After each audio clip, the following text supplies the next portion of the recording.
ناظرین، السلام علیکم ورحمۃ اللہ تعالی وبرکاتہ۔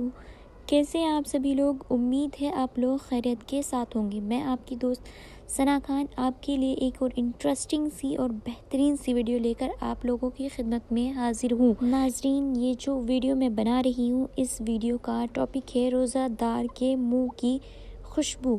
جی ہاں، روزہ دار کے جو منہ کی بو ہوتی ہے وہ اللہ کے نزدیک کس طرح کی ہوتی ہے، یہ میں کافی بیان میں سن چکی ہوں اور اب آپ لوگوں کو بتا رہی ہوں۔ روزہ دار کے منہ کی بو اللہ تعالیٰ کے نزدیک مشک کی بو سے زیادہ پسندیدہ ہے۔ جی ہاں، اللہ کے نزدیک اس کو مشک کی خوشبو سے بھی زیادہ بہتر بتایا گیا ہے۔ گویا روزہ دار اللہ تعالیٰ کا محبوب ہو جاتا ہے کہ اس کے خلوف منہ کی بو بھی اللہ تعالیٰ کو بہت پسند اور خوشبودار ہوتی ہے۔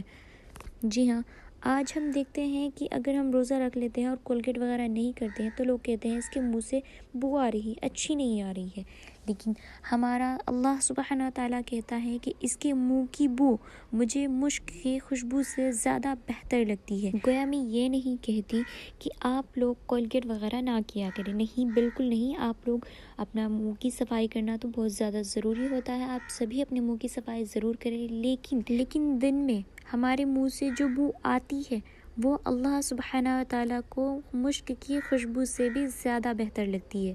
جی ہاں، لیکن پھر بھی اپنے منہ وغیرہ کا خیال رکھیں اور صاف وغیرہ کیا کریں، کیونکہ میں اور میرے ویڈیو میں آنے والے خواتین و حضرات سبھی جانتے ہیں کہ صفائی آدھا ایمان ہے اور آدھا ایمان ہم اپنا ضائع نہیں کر سکتے۔ ہمیں سبھی چیزوں کا خیال رکھنا چاہیے، چاہے وہ شریر سے ریلیٹیو ہو یا پھر گھر سے ریلیٹیو، ہمیں ہر حال میں صفائی رکھنی چاہیے۔